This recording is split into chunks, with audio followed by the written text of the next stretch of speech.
Si ya viste la primera parte, inicia en el minuto 20. Si no la has visto, quédate y disfruta de esta historia desde el principio. En un mundo donde destacaba por su talento excepcional con el cuchillo, no había nada que pudiera escapar de su filo. Así, se convirtió en el mejor espadachín del país. Un día, en un restaurante, nuestro protagonista corta un pescado con precisión milimétrica. De repente, una notificación de un juego que había borrado el día anterior lo distrae. Sin previo aviso, su compañero le informa que alguien lo está buscando. Un gángster y sus secuaces aparecen, ofreciéndole 300 millones de wons para que se convierta en su sirviente. Sin dudarlo, con movimientos rápidos y precisos de su cuchillo, les advierte que no aceptará ningún trato, pidiéndoles que se marchen. Más tarde, mientras conversa con su amigo, este le pregunta por qué rechazó una oferta tan lucrativa. El protagonista, sin titubear, le responde que aunque le ofrecieran billones, seguiría rechazando la propuesta. Momentos después, vuelve a ser distraído por su teléfono. Le parece exagerado que las notificaciones de ese juego no cesen. Presiona una de ellas, recordando todo el tiempo y dinero invertidos en él. Con una leve sonrisa, piensa que los personajes femeninos siguen siendo igual de hermosos. Sin embargo, algo lo inquieta. Piensa que tal vez sea lag, pero sin previo aviso, es absorbido por el juego, dejando atrás su teléfono, que muestra cómo fue completamente transferido. Mientras tanto, se nos explica que este tipo de juegos siguen el típico modelo de pagar para ganar. El juego que él jugaba no era diferente, producido en masa como tantos otros. Entonces, ¿por qué jugaba? La respuesta era simple: las apariencias de los personajes femeninos lo atraparon, llevándolo a gastar una fortuna en él. Ahora, ni siquiera es un personaje relevante, ni siquiera un NPC, sino un simple personaje de fondo. Su nombre en este nuevo mundo es Kang Geoma. Al caminar, golpea accidentalmente a una mujer en el hombro. Se da la vuelta rápidamente y le pide disculpas, a lo que ella responde que está bien. Mientras viaja en el autobús, piensa que este juego está ambientado en Corea, y aunque hay pequeñas diferencias en algunos personajes, se ha adaptado rápidamente. Así pasó un año, viviendo en este lugar, sin saber si era un juego o la realidad, una vida que nunca pudo disfrutar en su vida anterior. Hasta que un día, al llegar a casa, sus padres le muestran una carta de aceptación: ha sido admitido en la prestigiosa Academia Balakin. Mientras ellos comentan emocionados lo maravilloso de la noticia, Kang no muestra mucho entusiasmo y simplemente les pide que guarden la carta. Sin prestarle mucha atención, sus padres le preguntan si ya empacó todo. Kang responde que está a punto de terminar. Lo vemos luego en su cuarto, pensando que mañana será el gran día. Sus padres están tan felices que no puede rechazar la oportunidad. Lo intentó, preguntó varias veces si podía saltarse el evento, pero no lo escucharon. En su mente, está agotado de todo esto, pero al mirar su foto, se pregunta cómo fue posible que lo aceptaran en una escuela tan prestigiosa. Recuerda que hace un año, cuando llegó, sus padres le informaron que su poder divino se había manifestado, y por ello fue admitido en el examen de ingreso. El anterior dueño de este cuerpo, reflexiona, era un verdadero genio. Se nos explica que el poder divino no es una habilidad que los humanos puedan utilizar fácilmente.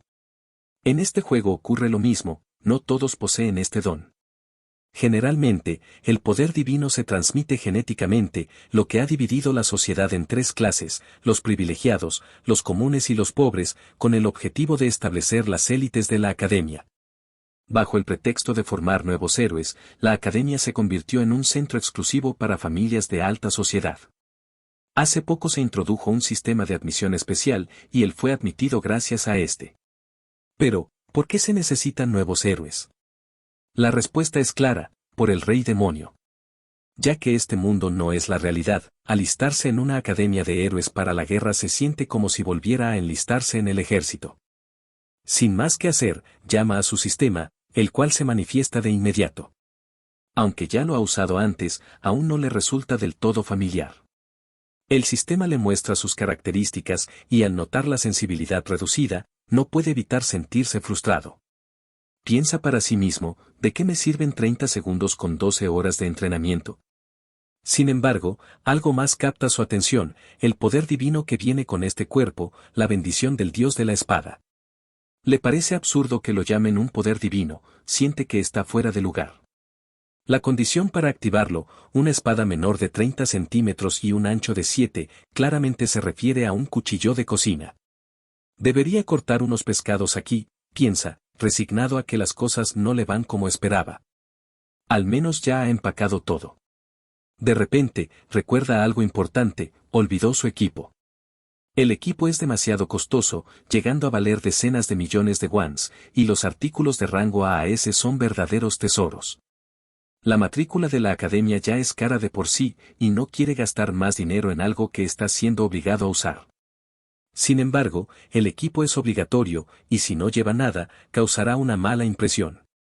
Resignado, piensa en acceder al sistema. Esto le trae a la memoria a su maestro, quien siempre insistía en que usara cuchillos de cocina. Como dicen, un verdadero maestro no culpa a su arma. Poco después, en la entrada de la academia, vemos llegar al protagonista. El instructor lo recibe y, al ver su equipo, le pregunta si en serio esa es su arma. Kang asiente, mostrando una serie de cuchillos de cocina. El instructor, en silencio por un momento, procesa lo que está viendo. En su mente, piensa que cada año los estudiantes de clase alta suelen hacer bromas y decide imponer disciplina. Con un fuerte manotazo, le pregunta si realmente cree que la academia es una broma. ¿De verdad crees que es aceptable usar un cuchillo de cocina? Kang, sin inmutarse, responde que es su arma. El instructor, furioso, vuelve a interrogarlo, pero el protagonista le responde con calma que proviene de una familia humilde. Explica que la matrícula ya fue una gran carga económica, y mucho más lo sería el costo de adquirir un arma. El instructor lo observa, dándose cuenta de que, en efecto, para los estudiantes de familias no acomodadas, la matrícula es un sacrificio considerable. En sus pensamientos, reflexiona que debería promover los derechos educativos igualitarios, reconociendo que prejuzgó mal a un chico tan sincero y responsable. Kang añade, culpar al equipo es algo que solo los aficionados hacen. El instructor, impresionado por sus palabras, queda abrumado. Piensa que un espíritu tan inquebrantable es digno de respeto. Volviendo a la realidad, confirma que el arma ha sido aprobada. Kang le agradece, mientras los otros estudiantes lo miran con asombro, preguntándose cómo un estudiante de admisiones especiales pudo haber llegado aquí. El instructor, con un fuerte grito, los hace callar, diciéndoles que todo depende de sus acciones, podrían convertirse en ángeles o en demonios. Ya dentro de la academia, sentado en una banca, Kang reflexiona que todo esto le resulta desconcertante. Aunque ha completado la ceremonia de entrada, solo le queda el examen de colocación. Se pregunta si realmente ha llegado a la academia en la que pasará los próximos 3 años, la escuela de héroes. Es diferente de lo que imaginaba al ver los gráficos, el lugar tiene el tamaño de un pequeño pueblo. Con una leve sonrisa, admite que es impresionante estar en una escuela de clase alta. Una bocina lo saca de sus pensamientos, anunciando que el examen de colocación comenzará pronto. Sabedor de la importancia del examen, saca algo de su mochila, un cuchillo de cocina. Mientras lo examina, piensa que deberá acostumbrarse a usarlo. Recuerda las palabras de su maestro, nunca sueltes tu cuchillo, ni siquiera cuando duermas. Reflexionando, se da cuenta de que ha adoptado sus hábitos. Mientras observa el cuchillo, empieza a quitarle las fundas, pensando que es mejor de lo que esperaba. Quizá debería cortar 1 o 2 hojas para practicar, piensa. Al desenvainar el cuchillo, una poderosa energía atraviesa el cuerpo de Kang, como si hubiera desatado algo oculto.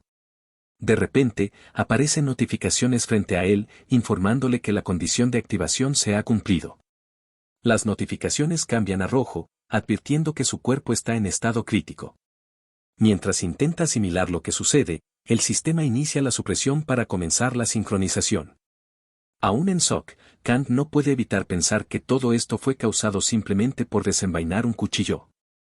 Sin embargo, pronto descubriría que no hay nada de simple en ello.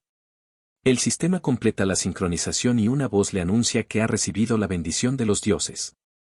Antes de poder reaccionar, un dolor agudo lo atraviesa, arrancándole un grito desgarrador. Mientras pierde la conciencia, se pregunta desesperadamente qué está ocurriendo, justo antes de ser transportado a una dimensión completamente diferente. Desconcertado, Kang observa el paisaje extraño que lo rodea. Al soltar el cuchillo, no puede evitar pensar, ¿qué demonios es esto? En el instante en que el cuchillo toca el suelo, la dimensión empieza a desmoronarse, devolviéndolo abruptamente a la realidad. Aún confundido, se da cuenta de que al soltar el cuchillo, todo volvió a la normalidad. Sin embargo, antes de poder procesarlo, un nuevo dolor lo invade. Reflexiona, entendiendo que el poder se activó, pero no logra comprender por qué la bendición de la espada provoca que el mundo se derrumbe de esa manera y que el retroceso sea tan insoportablemente doloroso. Mirando su mano temblorosa, se pregunta si podrá soportar este sufrimiento cada vez que active el poder. Si cada activación es así, piensa con preocupación, no podré usarlo a menos que sea absolutamente necesario. Mientras la voz de la bocina lo saca de sus pensamientos, avisándole que se reúna de inmediato en el salón de entrenamiento, observa su cuchillo tirado y piensa que no puede dejarlo ahí. Si tal vez solo dolió en la primera activación, estaré bien, se dice a sí mismo. Con miedo, recoge nuevamente el cuchillo, volviendo a sentir el dolor infernal de nuevo. Después de su sufrimiento, en el salón de entrenamiento, todos los estudiantes que iban a realizar las pruebas se reúnen. Mientras tanto, sus padres presumen entre ellos cuánto les había costado la tasa de admisión. Uno de ellos, al girarse, se sorprende y se pregunta si realmente está aquí, el héroe de 7 estrellas, Lord Seke, el descendiente de Aarón, el discípulo directo del héroe fundador. Nos comenta que es el humano más fuerte, mientras su compañero lo interrumpe diciéndole que vuelvan a sus asientos. Lord Seke vuelve a ver algo que lo distrae. Es la heroína de 7 estrellas, Sage, quien le pregunta si realmente ha pasado tanto tiempo. Ya sentados y listos para ver las pruebas, Seke le pregunta si aún no se viste como directora, suponiendo que cumplir 70 no la ha cambiado mucho. A lo que ella le contesta que no quiere, una mujer debe mantenerse bella siempre. Lo mira, proponiéndole que solo diga una palabra y lo hará 10 años más joven. Seke le responde que los humanos deben valorar su naturaleza interior. Ella se burla, preguntándole si acaso no se ve exactamente igual que hace 50 años. Seke piensa con un poco de enfado que es una vieja bruja. Al seguir mirándola, piensa que ha cambiado mucho al venir a lugares como este. Antes odiaba respirar el aire de esos bastardos egoístas. Supone que su nieta debe de ser bastante bonita. Seke, mirando en serio, contesta que está a punto de empezar. Mientras los estudiantes conversan entre ellos, el protagonista ya está en el centro, en solitario. Piensa para sí que es un estudiante de pelo negro, aparte de ser de admisión especial. Empieza a recordar el desprecio de los nobles cuando algo llama la atención de todos. Pasando frente a ellos y atrayendo sus miradas, mientras el protagonista la ve, piensa que ella es la nieta del emperador de la espada, Abel Boon, la protagonista principal de este juego y la razón por la que gastó toda su fortuna. Pasando a la prueba, se explica que es llamada subespacio. Los daños y el dolor que se experimentan son reales, pero en la realidad no se sufre ningún daño. Por lo tanto, no hay intervención en el mundo real, y los asesinatos dentro de este espacio se pasan por alto. Seke pregunta si este año será una batalla real espacial, a lo que ella afirma, señalando que las batallas espaciales son una tradición de la academia, y este año será en formato Battle Royale. El grupo se dividirá en 10, y la clasificación se dará según el orden en el que sobrevivan. Seke comenta que, sin restricciones, los privilegiados tendrán ventaja. Ella le informa que no tenía otra opción, ya que el dinero proviene de los nobles. Además, aclara que pasó por muchos problemas solo para introducir este sistema. El protagonista, un poco sonrojado al observar a su compañera, piensa para sí que es asquerosamente hermosa. Mientras esboza una leve sonrisa, reflexiona que todos aquellos que intentan acercarse a ella son unos tontos, pues ella es una jugadora con una bendición milagrosa. En otras palabras, está vinculada al protagonista de este juego. Mientras los ve alejarse, piensa que la gente bella siempre tiene a alguien a su lado. Él, por otro lado, prefiere evitar involucrarse y tener una vida escolar tranquila. Ha establecido una guía de carrera con 3 principios para su futuro: completar sus estudios sin incidentes, conseguir un trabajo convencional y vivir una vida pacífica. Cerrando su libro, concluye que otros protegerán el mundo mientras él busca un trabajo cómodo. Cuando se les explican las normas, piensa que todo está por comenzar. De los 10 cadetes asignados al azar, el primero será enviado a la clase estrella, el segundo y tercero a la clase dragón, mientras que los que ocupen los lugares del 8 al 10 irán a la clase ordinaria. La asignación se basará en el resultado, y los puntos se otorgarán automáticamente. Kan lo ve como un juego, y su meta es alcanzar la clase ordinaria. Concluidas las explicaciones, se activa el subespacio. Mientras es absorbido por él, piensa que no debe usar su cuchillo. Un tiempo después, aparecen los primeros grupos. El primer lugar es para Saki Kyojo y el segundo para Arada. Ambos son comentados por la directora Iseke, pero lo que más les impresiona es Abel, quien, aunque no rompió su récord, se encuentra entre los 10 primeros de la historia de la academia. Seke cree que es algo natural debido a su linaje, pero rápidamente informa que debe irse, ya que solo quedan los hijos de los cerdos. Sin embargo, la directora le recuerda que aún falta un último grupo. Mientras Seke se marcha, algo lo sorprende, a ella y a todos los presentes. Seke pregunta rápidamente si lo sintió, ya que era algo increíble. Observan el estadio, pero no encuentran la fuente de esa sensación. Al levantar la vista al cielo, se dan cuenta de lo que ocurre. Es él, en el mundo subespacial, y todos quedan sorprendidos mientras lo observan. El subespacio se hace añicos ante la mirada de los presentes. Dos figuras caen sobre el suelo de la arena, y las personas se preguntan cómo es posible que hayan salido del subespacio.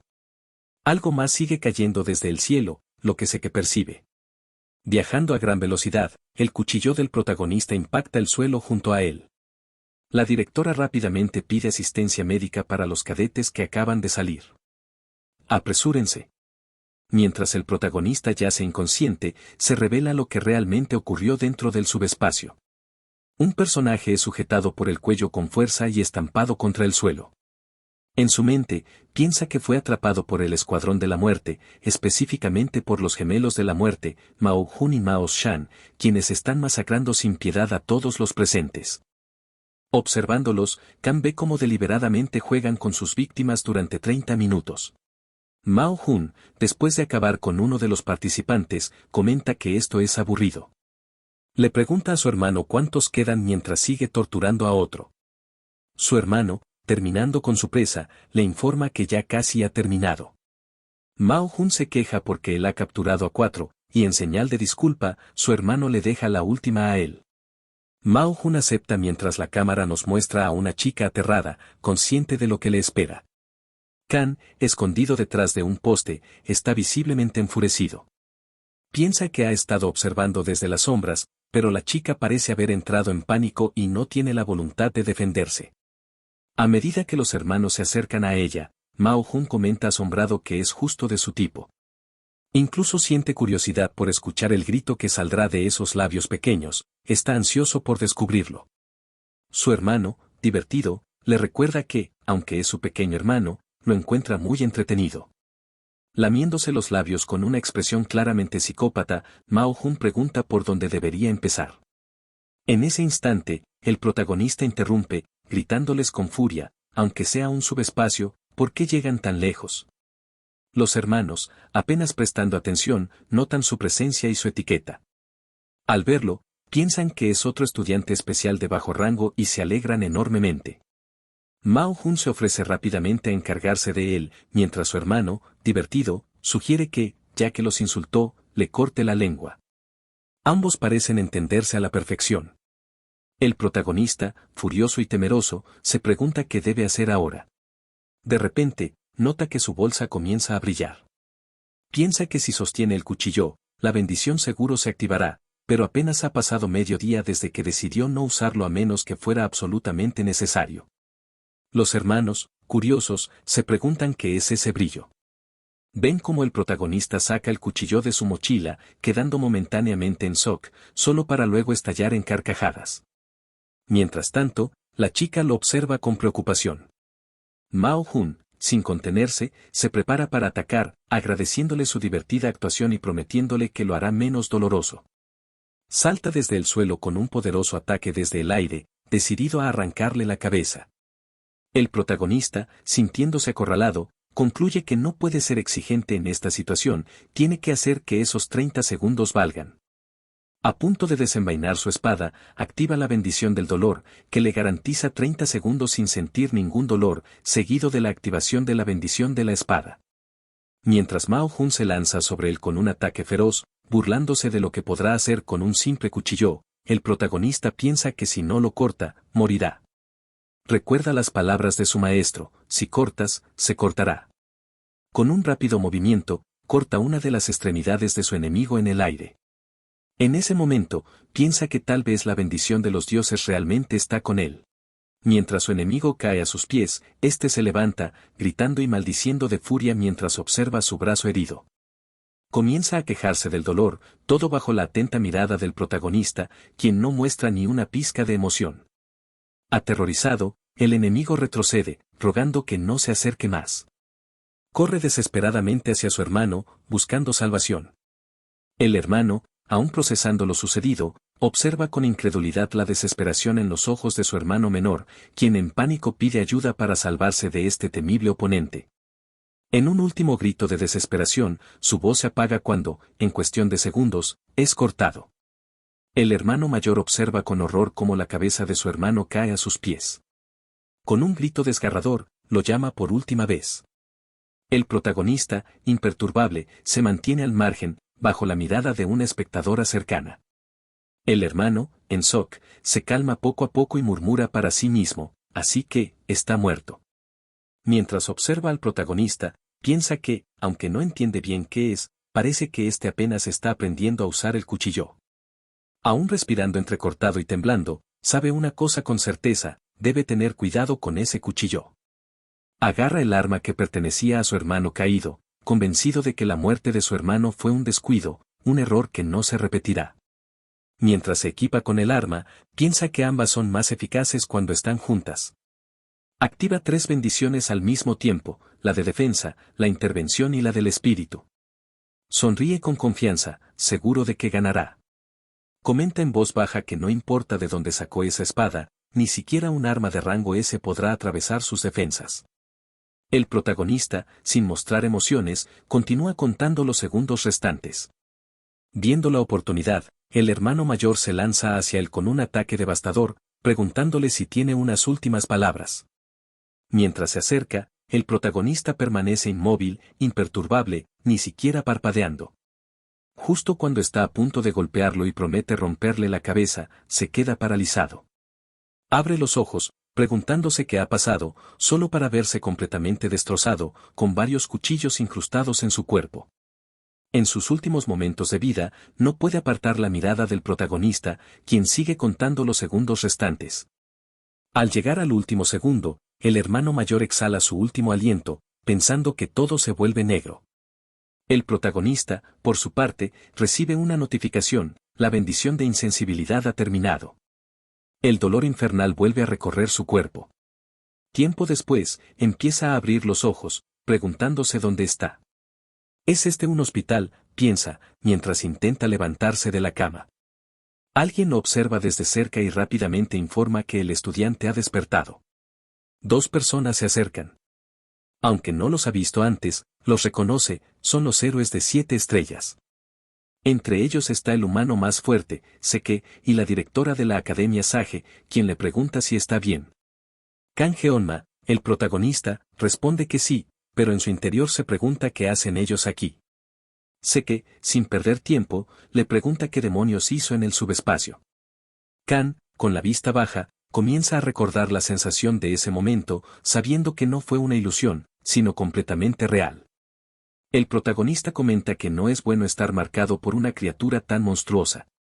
Rápidamente, admite que las acciones de los hermanos Yang fueron excesivas y que aceptará cualquier castigo. Sage interrumpe, comentando que sé que es un viejo tonto por cómo maneja la situación con un joven. Acercándose a Kang, Sage le dice que aunque el viejo lo trate de esa forma, fue quien limpió sus vasos sanguíneos obstruidos. Seke responde con fastidio, preguntando por qué Sage menciona eso. Sage, pegándose al brazo del protagonista, le dice que el viejo senil está avergonzado. Kang se siente más ligero como una pluma, justo como Sage lo había dicho. Sage le informa que, mientras estaba inconsciente, extrajeron la grabación de lo que sucedió y todos lo vieron, cómo se lanzó para proteger a un estudiante, actuando como un verdadero príncipe. Guiñándole un ojo, Sage le dice que es el príncipe con el que siempre ha soñado. Seke, burlón, comenta que está medio loca, lo que enfurece a Sage, mientras Seke le responde que intente mantener algo de dignidad. Finalmente, Sage le comenta al protagonista que los gemelos sobornaron a los ancianos para ingresar a la academia, pero que decidieron retirarse por su cuenta. Aliviado, Kan piensa que al menos no tendrá que lidiar con ellos en la escuela. Sage concluye diciéndole que vinieron a informarle algo importante: Kan, eres el estudiante con la puntuación más alta. ¡Felicidades! Kan, momentáneamente sorprendido, se pregunta, ¿cómo es posible? Tiempo después, en la oficina de Sage, ella toma una taza de té y comenta que ha sido directora durante 20 años, y es la primera vez que algo así sucede. El protagonista niega rotundamente, lo que sorprende tanto a Sage como a Seke. Sage empieza a explicarle que no entiende el significado de ser de clase estrella, y que la decisión de nombrarlo primer cadete fue basada directamente en los resultados del subespacio. El protagonista reflexiona por un momento antes de responder que, aún así, no le gusta la idea. Seke lo observa con cierto grado de asombro y, comprendiendo algo, llama a Sage. En ese momento, Sage le pregunta a Seke si acaso está molesto porque su nieta no obtuvo el primer lugar. Seke le responde que es una tontería, y mientras reflexiona, piensa que no hay nada más absurdo que cuestionar el juicio del subespacio, que está impregnado con la voluntad del fundador. Solo pueden seguir esa decisión. Seke continúa reflexionando para sí mismo, pensando que si las habilidades del protagonista fueran excepcionales o sus capacidades físicas extraordinarias, lo aceptaría. Si su experiencia fuera notable, lo habría entendido. Pero lo que el chico ha demostrado, apenas alcanzando la adultez, es algo más profundo. Sus movimientos parecían encarnar un concepto, una maestría de la espada con la que Seke había soñado toda su vida. Sin embargo, la sensación que tuvo cuando desbloqueó los meridianos obstruidos del chico lo dejó pensando. Su cuerpo, nunca antes entrenado físicamente, se sentía como si algo inmenso estuviera contenido en él, algo que no debería estar ahí. Con un suspiro, Seke se da cuenta de que, incluso a su edad, sigue teniendo un espíritu competitivo, especialmente frente a un chico de la misma edad que su nieta. El rostro del protagonista es delicado, y la manera en que derrotó a sus enemigos para salvar a una mujer en peligro fue realmente admirable. En ese instante, Sage interrumpe sus pensamientos, preguntándole en qué está pensando. Seke, con una sonrisa, responde con otra pregunta: ¿sabes cómo llaman los estudiantes a una mujer como tú estos días? Sage, divertida, le pide que se lo diga. Seke, sin dudar, comenta: perra. Esto enfurece de manera monumental a Sage, quien coloca la taza con una ira palpable, mientras el protagonista ya está caminando por el pasillo. Observa el cartel de la clase Lobo y piensa que realmente fue el mejor compromiso que pudo hacer. Recuerda cómo la directora quería enviarlo a la clase superior, pero él decidió ir a la clase Tigre. El primer cadete no puede ir a la clase Tigre, le decían, mientras él argumentaba que si la escuela se enorgullece de la igualdad, no había razón para que no pudiera asistir. Finalmente, la directora aceptó, pero le dijo que mantendría el secreto. Ella piensa que enviarlo a la clase Tigre generaría un gran escándalo entre los ancianos, por lo que el protagonista decide que su plan es simple: terminar sus estudios en la clase inferior y evitar quedar atrapado en las disputas de poder de la clase superior. Al oír todo el ruido dentro del aula, abre la puerta con nervios y observa a los presentes. Algunos lo miran, pero al ver su etiqueta, lo ignoran y siguen conversando entre ellos. Mientras camina hacia su asiento, piensa que ni siquiera lo notan, y parece que la directora logró mantener todo bajo control. Con una sonrisa para sí mismo, se dice que los solitarios tienen su propia manera de vivir, y esta es una buena noticia. En ese momento, algo lo interrumpe. Es la chica a la que salvó anteriormente. Disculpándose por interrumpir, le da las gracias por lo que hizo en ese entonces. Quedan en silencio por un momento, y ella, avergonzada, le recuerda que fue durante el examen. El protagonista, extrañado, se pregunta por qué está usando un lenguaje formal si tienen la misma edad. Luego le dice que no hay necesidad de agradecerle, que cualquiera habría hecho lo mismo en esa situación. Ella insiste en que no es cierto, mientras el protagonista piensa para sí que solo estaba intentando sobrevivir, sintiéndose como un hipócrita. Cambiando de tema, le pregunta su nombre. Él se presenta como Kang Geonma.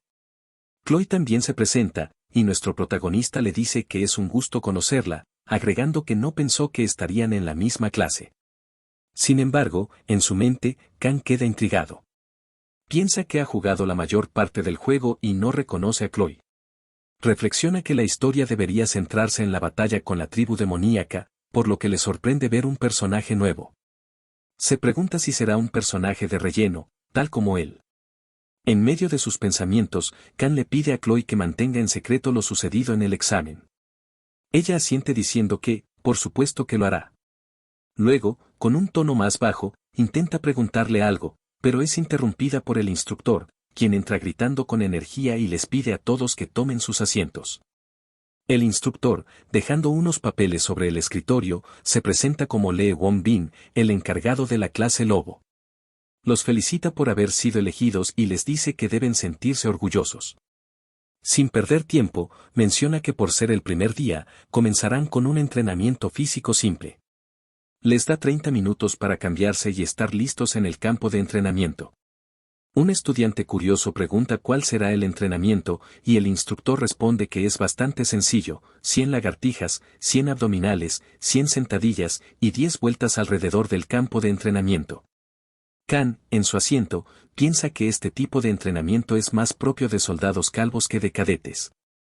Aprovechando la ocasión, Kang se acerca al instructor, lo llama por su nombre y el maestro le pregunta qué sucede. Mientras Kang se pregunta cómo sabe su nombre, intenta pensar en una excusa para evitar el tedioso entrenamiento. Le dice que se siente un poco enfermo. El instructor, recordando las palabras de Sage, responde que si le parece bien puede entrenar en la clase estrella ese día. Incluso le menciona que la directora le dio permiso para asistir a todas las clases. Kang, frustrado, piensa para sí mismo, esa maldita anciana. Finalmente, tratando de salir del aprieto, Kang comenta que solo necesita usar el baño, asegurando que aunque se siente algo adolorido, puede manejar el entrenamiento. El instructor lo felicita y le dice que es justo lo que se espera de un cadete estrella. Ya en el campo de entrenamiento, Kang se encuentra corriendo detrás del grupo, claramente agotado. Mientras el resto de los estudiantes comentan que solo están calentando y que pronto acelerarán el paso, él solo puede maldecir al ver cómo lo están dejando atrás. Se siente destrozado por dentro. Chloe, notando su agotamiento, se acerca y le pregunta si está bien. Kang, tratando de mantener la compostura, responde que sí. Chloe, entonces, le pregunta en qué vuelta está, a lo que él responde que en la quinta, para luego preguntarle a ella cuántas ha completado. Chloe, le responde que ya va por la 9ª vuelta. Esto deja momentáneamente sorprendido al protagonista, quien observa cómo ella le anima a seguir dando lo mejor de sí, acelerando rápidamente. Mientras Chloe se adelanta, Kang, cansado y frustrado, sigue quedándose atrás, claramente exhausto. Tiempo después, en los dormitorios, las botellas de agua estaban regadas por todo el cuarto mientras Kang colocaba la última de ellas con fuerza sobre el escritorio. Exhausto, se desplomó en la cama pensando que se jodan todos, tenía muchísima hambre. Reflexionando, se dio cuenta de que esta primera semana en la academia le había presentado un problema inesperado. En la cafetería, su estómago rugía, recordándole su hambre insaciable. Mientras miraba el menú, pidió un plato de panceta de cerdo. Sin embargo, el cocinero lo observaba con una mirada interrogante, y el protagonista notó una caja para tickets de comida. Esto no es gratis, pensó, alarmado. Rápidamente improvisó, diciendo que conseguiría un ticket de inmediato, pero pidió que le sirvieran la panceta por adelantado. Mientras esperaba, vio el precio, 50.000 wons. El costo lo dejó impactado. Ahora, de vuelta en su cuarto, Kang seguía tomando agua, arrojando la botella con frustración. Estos precios son una locura, maldijo. Recordó cómo sus padres le habían ofrecido dinero antes de venir a la academia, oferta que había rechazado con orgullo. Ahora, mirando una botella vacía, pensaba que debió haber aceptado. Sobrevivir con el agua más barata del campus no era la vida que esperaba. Al ver su estado físico reflejado en el espejo, notó con satisfacción que su entrenamiento no había sido en vano, estaba más fuerte. Observando sus manos, Kan se dio cuenta de que la bendición del dios de la espada había limpiado sus vasos sanguíneos y, aunque no se había expandido completamente, sentía una mejora constante. Estaba seguro de que pronto podría manejar una espada corta con mayor destreza. Mirando su cuchillo, dejó escapar una sonrisa. Antes le aterrorizaba sostenerlo, pero ahora, si no lo tenía en las manos, sentía una extraña ansiedad. Se rascó la cabeza, preguntándose por qué estaba siendo tan orgulloso. Justo en ese momento, un sonido en la puerta interrumpió sus pensamientos. Al abrir, se encontró con Chloe, quien se disculpaba por interrumpir su descanso. Kan, algo confundido, le respondió que no había problema, solo estaba acostado. Curioso, le preguntó por qué había venido. Con un poco de vergüenza, Chloe le confesó que no lo había visto en la cafetería en toda la semana y estaba preocupada de que no se sintiera bien. Kan le explicó que normalmente no le gustaba comer comida preparada por otros, aunque en realidad adoraba la comida hecha por otros. Internamente, pensaba en lo mucho que le encantaba, pero prefirió mantener esa parte en secreto. No tienes que preocuparte, agregó. Chloe, con voz tímida, le propuso que, si estaba de acuerdo, podrían comprar algunos ingredientes y preparar la cena juntos. ¿Me estás pidiendo que cenemos juntos?, preguntó con una sonrisa. Chloe, algo nerviosa, asintió, y él afirmó alegremente, vamos. Mientras caminaban por el pasillo, Kan le preguntó si su dormitorio estaba cruzando los pasillos, a lo que ella respondió afirmativamente. Más tarde, ya en el dormitorio de Chloe, ambos disfrutaban de la cena. Chloe comentó que realmente estaba delicioso, sorprendida por lo rápido que la comida estuvo lista. Kan, observando la tabla de cortar, pensaba que simplemente había hervido el pescado, pero no esperaba que supiera tan bien. Chloe le explicó que el pescado era fresco de la costa y Kan le respondió que eso era genial, pues el pescado era su especialidad. Mientras cerraba la nevera, esbozó una pequeña sonrisa, pensando que cortaría un poco de sashimi. Sin embargo, mirando los cuchillos, pensaba en el problema que representaba la bendición de la espada. Incómodo, le preguntó a Chloe si tenía algo más largo para cortar, explicando que esa era su tipo de arma y se sentía raro usándola. Ella lo entendió y, llamándolo por su nombre, le mostró una espada, preguntándole si eso serviría. Kan, algo confundido, respondió que usaría el cuchillo. Terminaré en 30 segundos, se dijo, activando la bendición indolora. Así que, ¿era el mejor espadachín del país? Es posible, pensaba mientras trabajaba bajo la atenta mirada de Chloe. Tiempo después, Kan sonrió con satisfacción. Solo le tomó 21 segundos terminar de desespinar, limpiar y filetear el pescado. El resultado fue tan impecable que parecía una obra maestra. Chloe, impresionada, le preguntó cómo cocinaba tan bien. Kan le confesó que solía trabajar a tiempo parcial en un restaurante.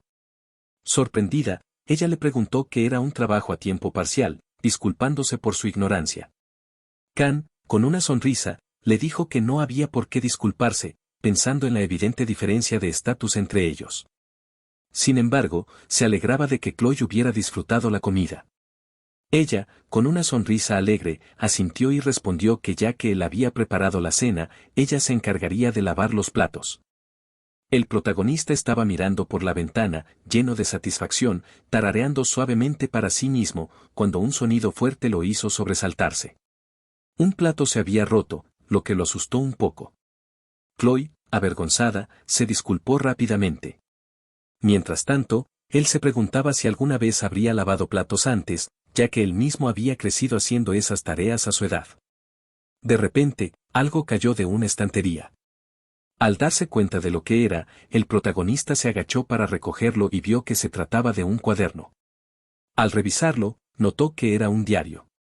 Con una sonrisa en los labios, pensó en lo bonita que era la letra, redondeada, y lo adorables que eran las pegatinas que adornaban las páginas.